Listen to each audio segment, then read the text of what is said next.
We're live. Okay. Oh, and we're streaming this to Facebook, right? Yes, we are. Okay. Hello, Facebook world. Thank you so much for joining us for our weekly Facebook Live. Monica and I are the co-founders of Fearless Public Speaking, and this is a company that we started to help empower women to speak up confidently in their personal lives and in their careers. And every week we like to pick a topic that's going to help you to become a more powerful speaker.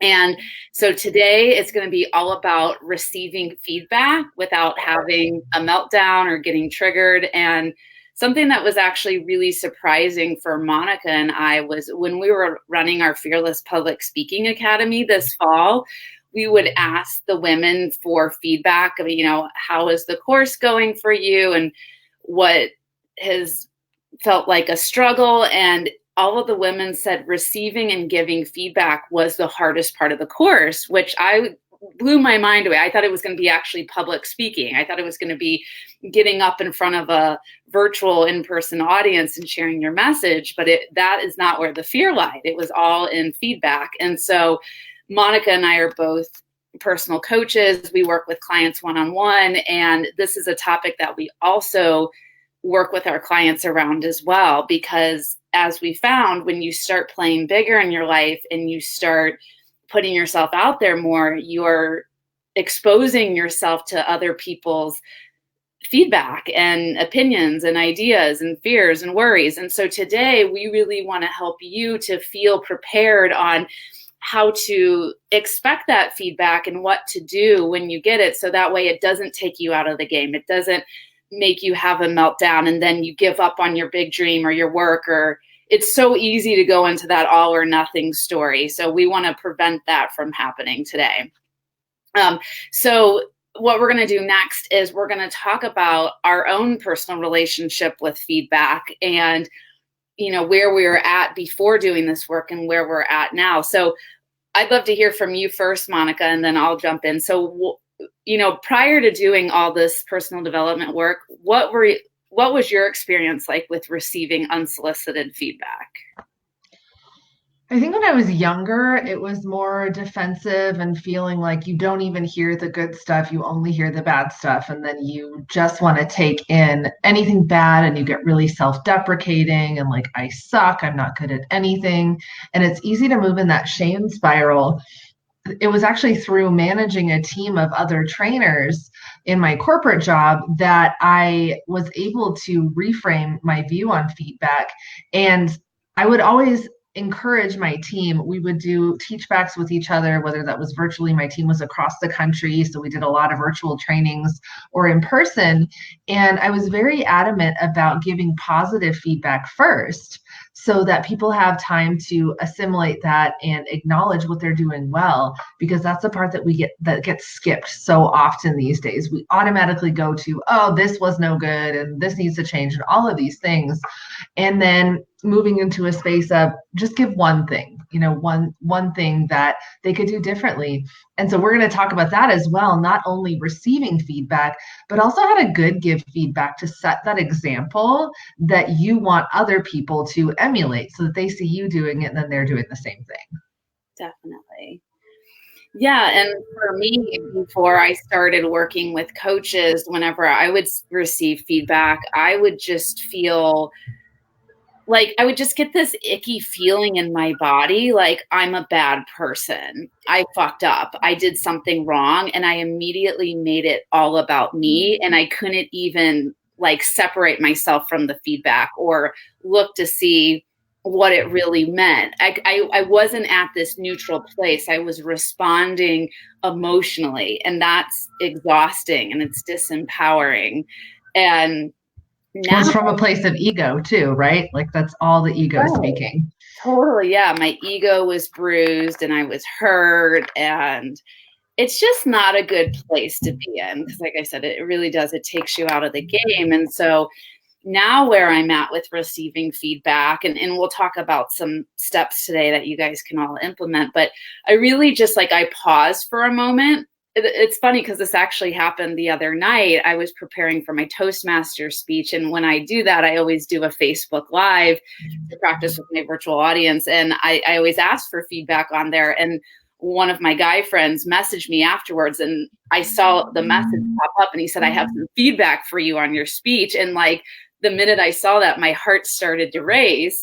And I went back into my old way of thinking like, oh God, what's he going to say? Like, right? Because when you put yourself out there, you're vulnerable, and especially this speech I worked so hard on. So I was so nervous and scared. And so I just took a breath, took some deep breaths, and I said, okay, I'm ready to receive this feedback.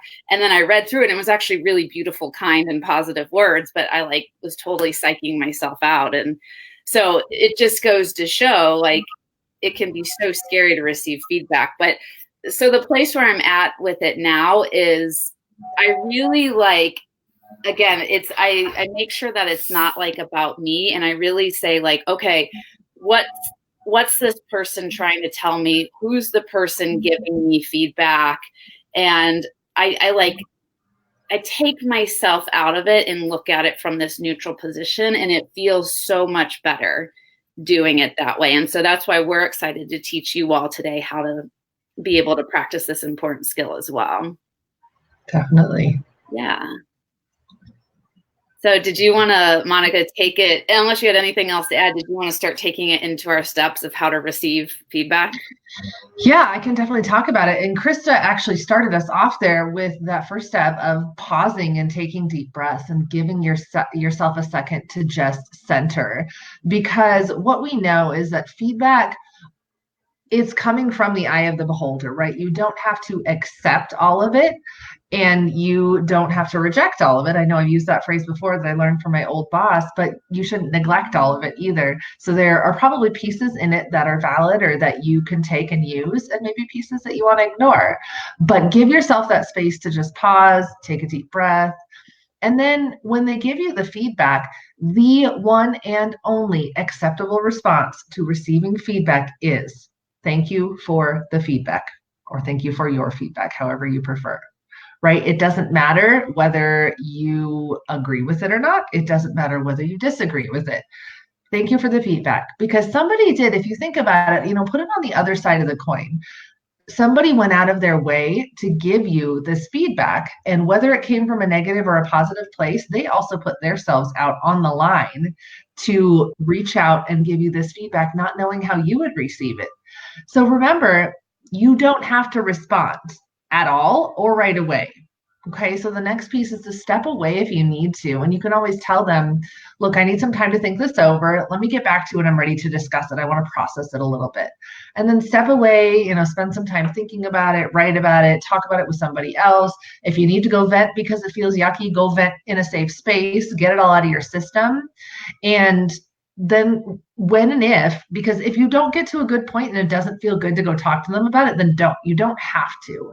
You don't need to defend yourself. You made choices, and that's totally fine. Your choices are just as valid as the choices they would have made.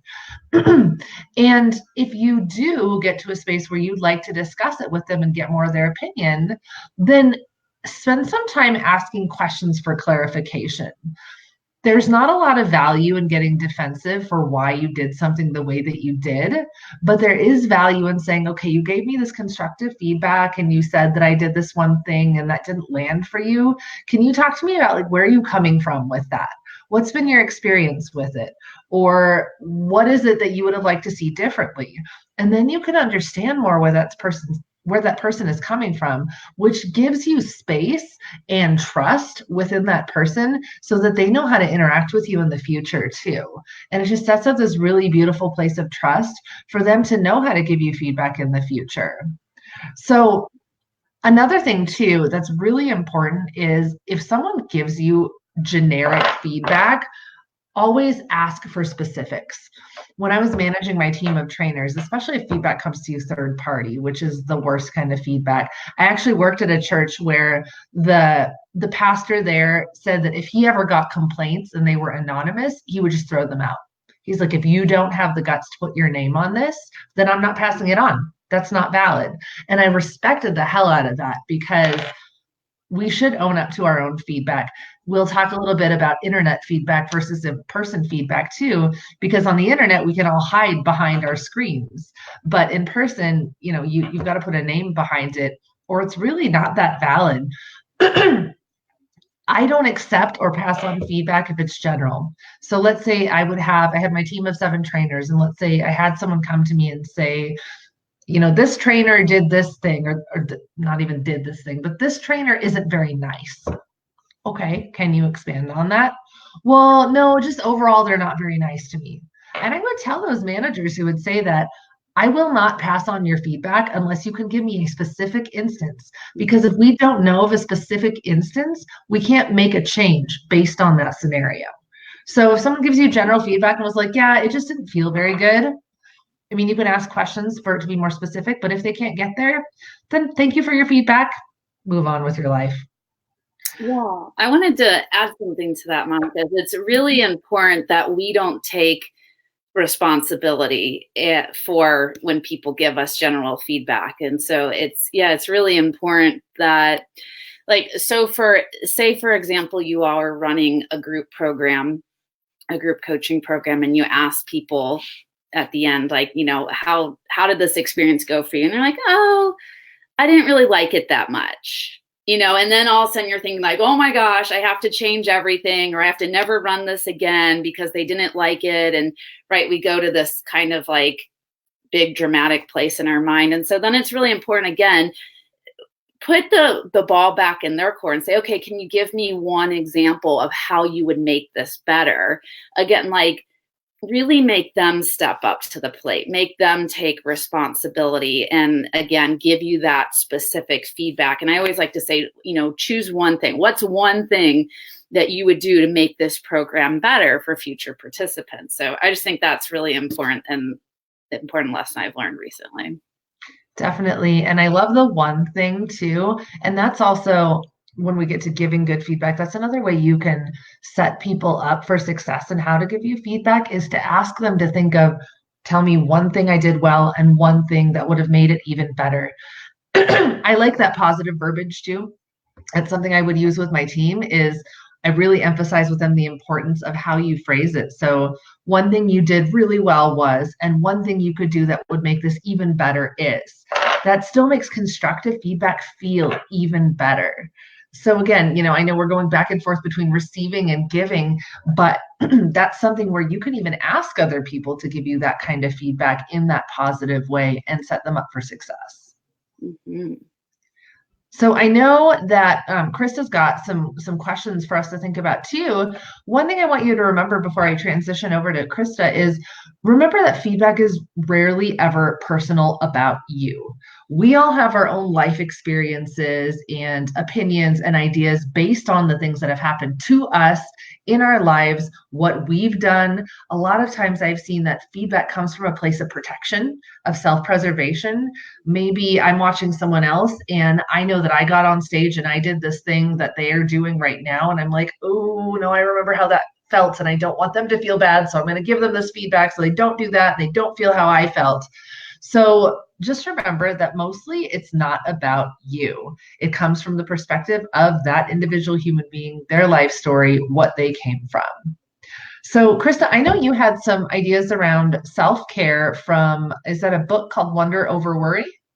Yeah. And before I jump into that, a story came up that I wanted to share with all of you. So when I was 22, I accidentally got pregnant, decided not to become a mom. So I had an abortion.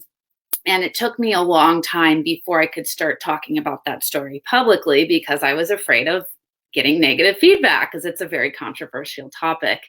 And finally, a couple of years ago, I was like, you know what? I'm just going to do it. I feel like there's women out there who need to hear this story. And oh my gosh, I'm so happy I did because it's helped hundreds of women. It's going to be a chapter in my book. I've hired clients because of, sharing that story, but that's besides the point. But of course, there was that one person when I shared it on Facebook, she let me have it. This was a woman I knew from my past. We did not have a good relationship already. I didn't even know we were still friends.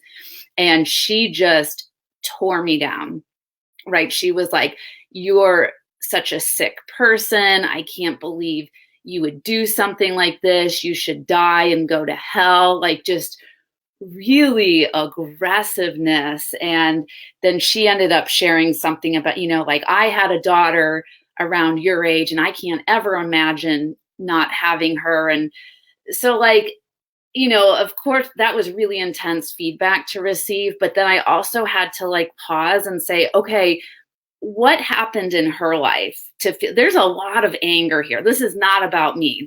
She is very triggered right now. What happened in her life? And I don't know. I mean, we didn't have a conversation, but I was just trying to like think of different scenarios, and maybe there's a part of her that didn't want to be a young mom and she felt like she didn't have a choice. And so she ended up continuing on with the pregnancy, and maybe seeing me and that I did make the choice that she felt like she couldn't. She was jealous or resentful, and she was taking that anger out on me. And so again, that was my responsibility to be able to look at the situation from a different point of view and say, what happened in her life versus, oh my gosh, I'm a bad person. I did something wrong, because I don't believe I did anything wrong or I'm a bad person. I love that you brought that up, because that just reminded me of a recent experience that I had too. I think I posted about it on Facebook with a girl that I went to high school with, and I was really, really good friends with her in high school. And, she was kind of wild and crazy and like got married young and then got divorced a couple times and all of that kind of stuff. And I hadn't talked with her in years, and I knew she had gotten divorced. She has a couple kids, whatever.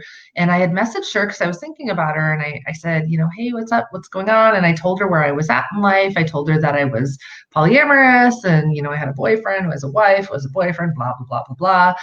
And that response that came back from her basically telling me like, oh, well, I don't agree with that lifestyle.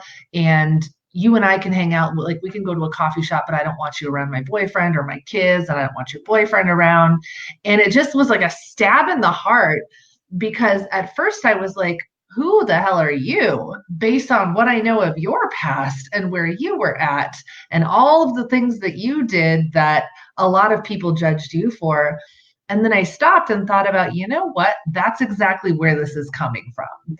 This is coming from the fact that she lives in a space now where she has protected herself with this environment, and she's happy, that's fine.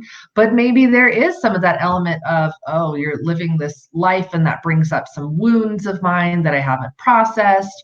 And so when I got to that place, number one, I did respond. And I wasn't mean about it, but I was very firm about, listen, this isn't fair. And you got to say your piece, so I'm going to say mine. And I told her, thank you for the friendship. And it's probably time for us to part ways if this is how you feel, because I'm not going to hide myself and who I am, based on where you're at in life. I respect it. I totally respect where you're at. And I choose to move on if you can't accept me for who I am. And I never heard from her again, and that's okay. But that's another thing with receiving feedback, is you have every right to respond. And Molly put in here the difference between responding and reacting. So giving yourself 24 hours to respond to emotionally charged things. I did spend a little bit of time waiting before I responded to make sure that I had my thoughts in order so that I could come at it with love. And I think that's really what we're getting at too, is when you respond to this feedback, give yourself the space to be able to come at it from a place of love so that you feel good about it afterwards. If they want to get defensive back to you, again, this cycle repeats. You could give yourself the space to say, okay, you know what? You gave me this response and it was like a punch in the gut. Okay, let me take some time to process that, right? You can repeat this, rinse and repeat over and over again. So that just, your story brought that up for me too. I love that. Thank you for sharing. And I love that you showed us like what healthy boundaries look like. That's awesome. Yeah. Cool. Okay, so there's this new book that I'm reading. I think you all should check it out. It was recommended to me by my marketing coach, Rebecca Rubin. It's called Choose Wonder Over Worry by Amanda Ray. And I'll put the link in the comments, but oh my gosh, it's incredible. And there's a part in the book where she's talking about how to receive feedback. And there's 4 different questions you guys can go through, and they're really powerful. So I wanted to share those with you today.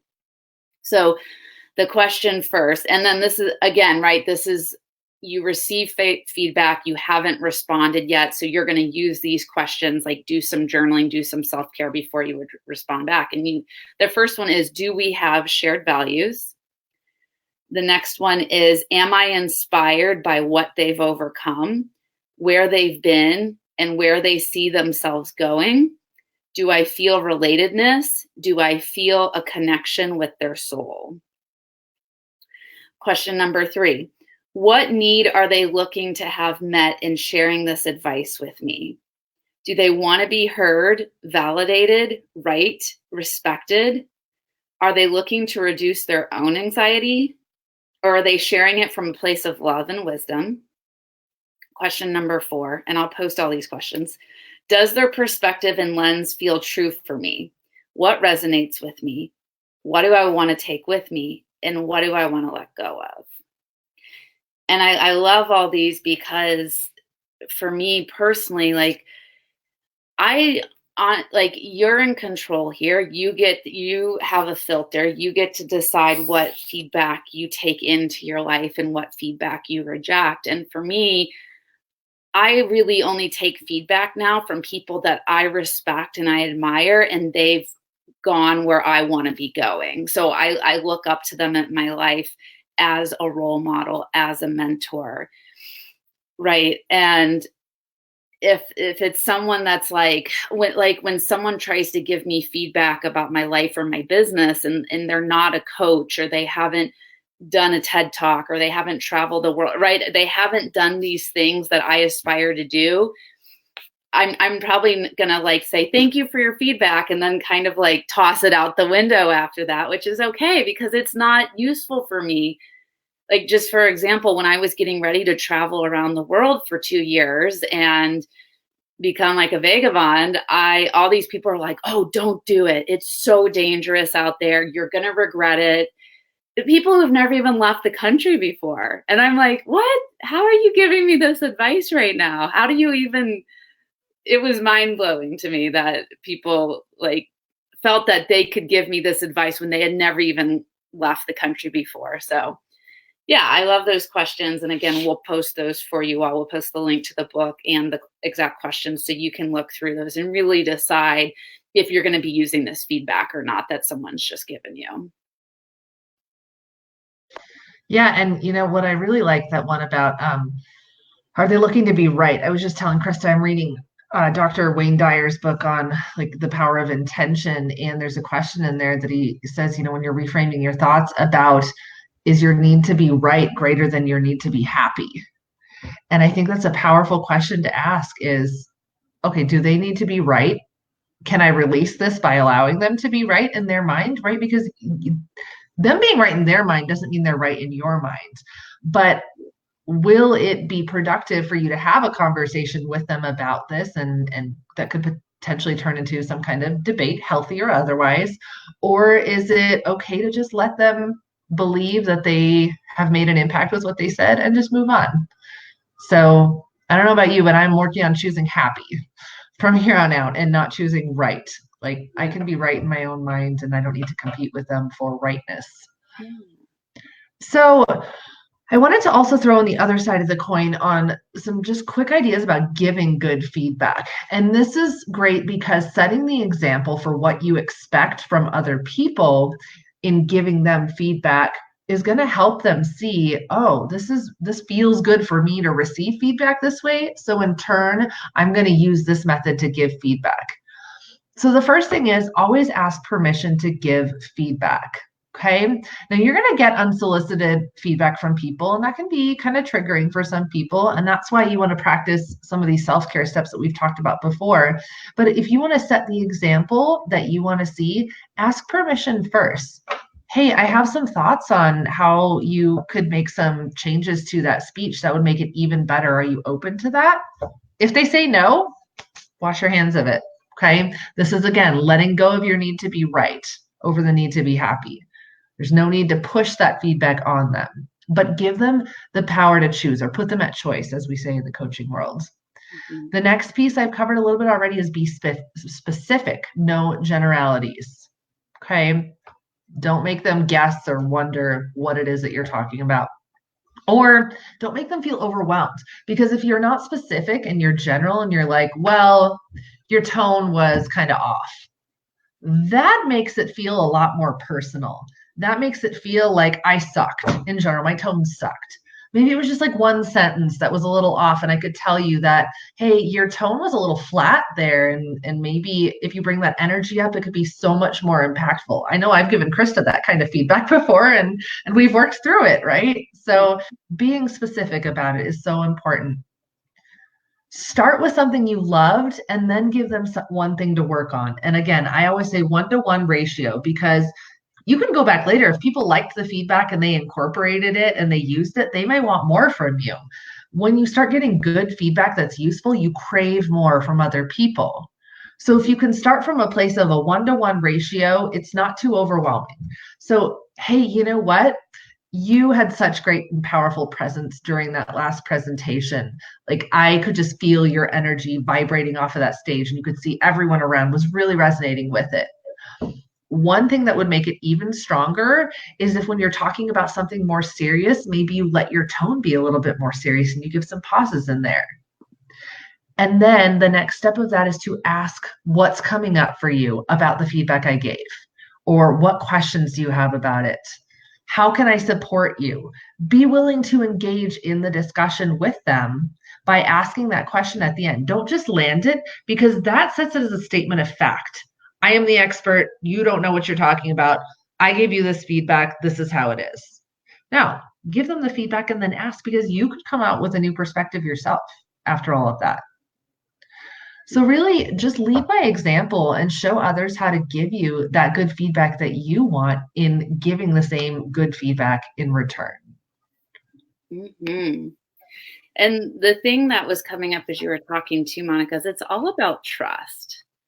Like giving feedback, receiving feedback, it's building up trust. And I was a little nervous to receive feedback from my speech last night at Toastmasters because I've been working so hard on it. But the people who did give me constructive feedback, I was ready for it because I trusted them and I knew that they had my best interest at heart and they weren't going to do it to hurt me or to just say like, oh, you suck. That speech sucked. Don't ever do it again. Like I really trust these people. So again, just remember feedback is all about trust. It's trusting yourself and asking yourself, like, how can I give feedback in a way that's going to let the other person trust me as well and trust. And when you can really tap into that skill and hone in that, people are just, they're going to love you because they're going to be like, wow, this changed my life. This was powerful. And so, yeah, really learning the art of giving and receiving feedback is such a useful skill that that'll benefit you for the rest of your life and your personal life and your career. I have one thing to add that just came up for me that I was remembering from our Fearless Public Speaking Academy is that, and this used to come up with my team a lot too, is a lot of people, especially if they're trying to think of something constructive, like let's say maybe even you're in a forced situation where you have to provide positive and constructive feedback, and people so often will be like, everything was great. I don't know what you could do differently, or I feel like I'm nitpicking. And I always like to encourage people that when you're giving someone feedback and it's a tiny tweak, that means they're already good at what they're doing. Whether it's speaking, whether it's their job, whether it's some kind of Excel spreadsheet or writing, whatever that is, when you're giving them feedback, if there's only a tiny tweak and that can help them move to the next level, then you owe it to yourself and them to give that to them. And it's not nitpicking. Nitpicking means you're already good and the other person is already good. Don't discount them or yourself by not giving them that feedback because you think it's too small, right? No amount of feedback is too small. And that's the things that are going to help them polish themselves and get even better within whatever it is that they do. Mm-hmm. So that we're at the end of our Facebook Live today, and I wanted to leave you all with some powerful coaching questions, and I'll post these too for you all. Is like, right, what's your current relationship to feedback? And then where did this relationship come from? And then what kind of relationship would you like to have with feedback moving forward? So three questions. What's your current relationship to feedback? Are you receiving or giving? Where did this relationship come from? And then what kind of relationship do you desire to have with feedback moving forward? And if you take the time to answer those three questions, that's going to like dramatically improve your relationship with feedback, and you're going to get so much out of what Monica and I just shared with you. So I hope that you all found this really helpful today. Thank you so much for taking the time to watch it and be here. And we just all wanted to let you know too that we want to invite you into, we have a new and upcoming offering that we're going to be, I think we haven't really picked a launch date. I'm thinking probably in February sometime. As you guys will learn with Monica and I, we kind of do things on the fly and whenever the universe tells us to do things. But I think it's going to be in February, but we want to start talking about it now. And it's called Speaker Space. And it's going to be an online 6-month journey for women who identify as powerful spiritual leaders. And they want to confidently use their voice and share their stories with the world. And maybe that's through writing published articles or Facebook posts, or maybe it's through speaking, Facebook Lives, getting on stage, hosting workshops, group programs. But you feel called that you have these important messages to share with others, and you want to do that in a more public way. And so we want to help you to do that. We want to help you to get your articles published on Elephant Journal so you can be a published author. We want to help you to get, to apply for that TEDx talk so that way you can get on that stage and inspire millions, right? So we're going to be there with you every step of the way. You're going to get coaching from Monica and I for 2 hours every week over the course of 6 months. I think we'll probably let up maybe up to 10 people in the group. So you're also going to be, working closely with and inspired by other positive, motivated go-getters like yourself. And I know for me, like I thrive more in groups. I need that accountability, and I feed off of that energy. So a lot of us who are business owners and we work from home and we're behind the computer all day, we can really start to feel lonely and isolated. And it's so important to have those communities and those groups where we can get our ideas from and we can receive coaching. And so, yeah, we're so excited about this new offering called Speaker Space. And for anyone who feels really connected to mine and Monica's energy, and you guys have been following us and you're like, yes, I know for 2020, I want to start putting myself out there more. I want to get articles published. I want to start giving speeches. I want to start leading workshops. I want to start taking my business seriously. This is also going to be for women who are working towards their first 6 figures and are working towards, setting up their sales funnels and really wanting to show up as boss and CEO in their business, right? We want to help you to do that and support you with that. So put your name in the comment section and say, what should they say, Monica? Tell me more. Tell me more. Yes, in all caps. Tell me more, and we'll put you on the waiting list and let you know when we're going to be officially launching that. But we just want to start talking about it now, generating interest. But again, if you're interested and you're not going to want to miss out on this opportunity, trust me, because Monica and I are going to do everything we can to make sure that you're successful and you have your best year ever in 2020 in your business, and just powerfully using your voice and speaking up in a way you've never done in order to change other people's lives. So anything else that you wanted to add, Monica, before we close this out? I think that, and we didn't really get into like feedback online today, but I think that my passion is virtual presentation. And I know Krista loves that too. And being present online is a totally different energy than being present on an actual live stage in person.